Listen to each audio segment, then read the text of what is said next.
Hello everyone, welcome to my update US Gossip channel.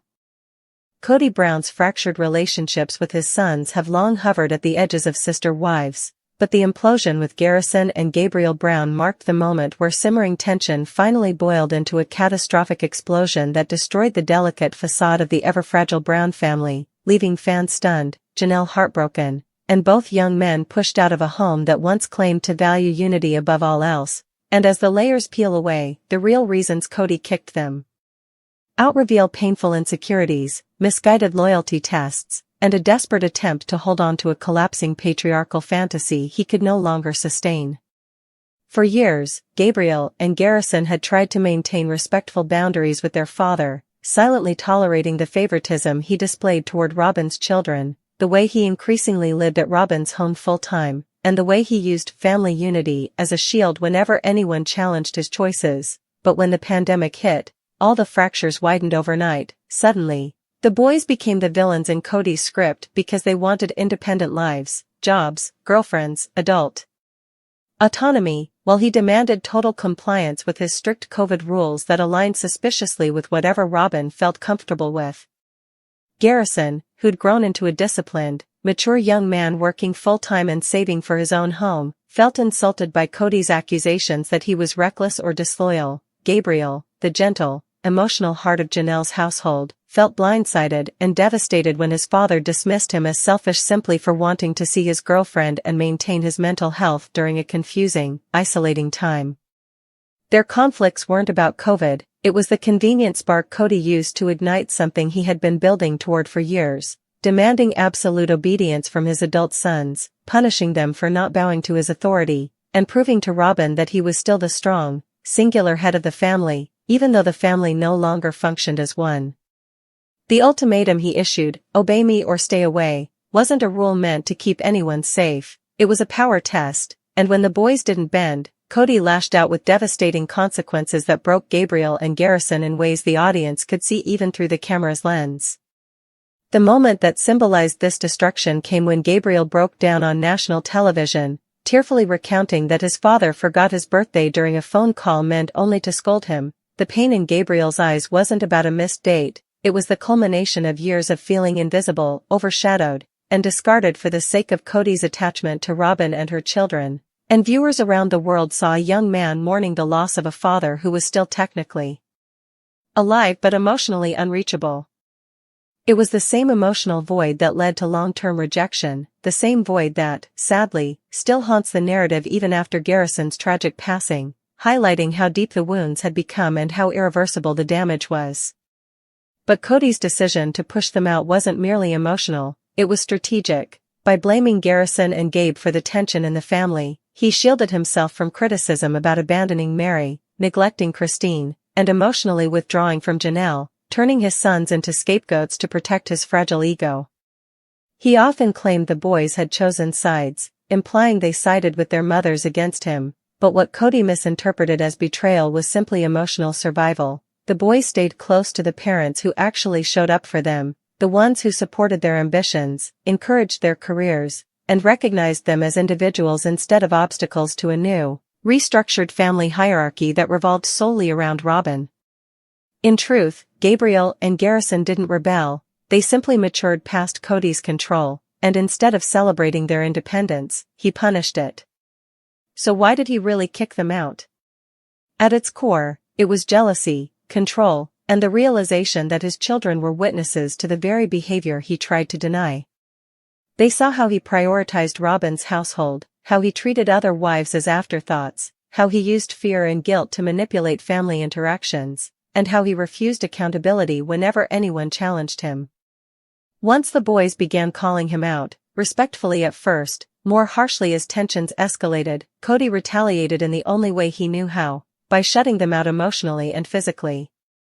Garrison's success became a threat instead of a point of pride.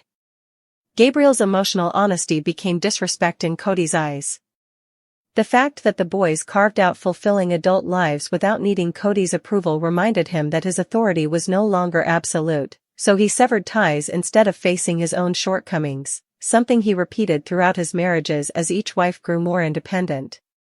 The heartbreak deepened because Janelle refused to abandon her sons, When forced to choose between Kody's rigid demands and the emotional well-being of her boys, she chose maternal loyalty over marital obligation, ultimately costing her the relationship she had tried so hard for decades to sustain. And now, with everything in shambles, fans constantly ask, where is Janelle Brown now? The answer reveals a woman who has risen from the ashes of emotional chaos with remarkable strength and clarity, finally charting a life on her own terms after years of carrying the emotional burdens of a husband who gave nothing back. Following the explosive fallout with Kody and the growing rift between him and her children, Janelle chose independence, stability, and peace. While she still mourns the fractured bonds between her sons and their father, especially after suffering the unimaginable heartbreak of losing Garrison, she is channeling her grief into forward momentum, traveling often, reconnecting with extended family, focusing on her health transformation, and investing energy into her new business ventures. She has settled primarily outside Arizona, choosing to spend long stretches of time in North Carolina near Maddie, where she finds comfort in her grandchildren and in a community where she is valued, supported, and free from constant tension. She still returns to Arizona occasionally, mostly for logistical reasons or filming obligations, but Flagstaff is no longer home. It's a place filled with memories of battles she fought alone, sleepless nights worrying about her kids, and a husband who never defended or protected her children the way a father should. In contrast, North Carolina gives her sunlight, connection, and emotional freedom, which is why she spends more and more time there as she pieces together a life that is wholeheartedly her own. Friends close to her say she is calmer, more grounded, and more self-assured than she has been in years. Leaving Kody wasn't just liberation, it was oxygen. She has stepped into a new chapter where she is no longer the mediator, the peacekeeper, or the wife sacrificed to make room for someone else's comfort. And for all the pain that pushed her there, she now stands stronger, more empowered, and shockingly optimistic about the future. Yet despite the distance, Janelle still worries about Gabriel, who continues to navigate grief, trauma, and the lasting emotional scars of his father's rejection. She supports him closely and quietly, encouraging him to seek healing, reminding him that he is loved, valued, and not responsible for the emotional immaturity of a parent who couldn't show up when it mattered most. Janelle's resilience stands in stark contrast to Kody's continuing defensiveness. While she rebuilds, he remains stuck, repeating the same narrative where everyone else is wrong and he is the misunderstood victim, failing to recognize that you cannot heal family fractures while clinging to pride. Ultimately, the story of Gabriel and Garrison being pushed out is not just a storyline, it is the turning point that revealed Kody's deepest insecurities and the collapse of the family system he once claimed to lead with strength and spirituality. It exposed his desperation to maintain control, his inability to foster healthy adult relationships with his sons, and the tragic emotional fallout of prioritizing one household at the expense of all the others. Gabriel was not destroyed by rebellion or disrespect, he was destroyed by heartbreak. Garrison was not pushed out because he was reckless, he was pushed out because he grew up. And Janelle was not driven away because she stopped loving Kody, she was driven away because Kody stopped being a partner and a father long before the boys ever said a critical word. Today, the truth is clear, Kody's actions didn't just push his sons out of his home, they pushed them out of his life, leaving a trail of emotional wreckage he still refuses to acknowledge. Meanwhile, Janelle walks forward with a quiet dignity that proves that healing is possible, even after devastation, even after betrayal, even after losing almost everything but your own sense of self.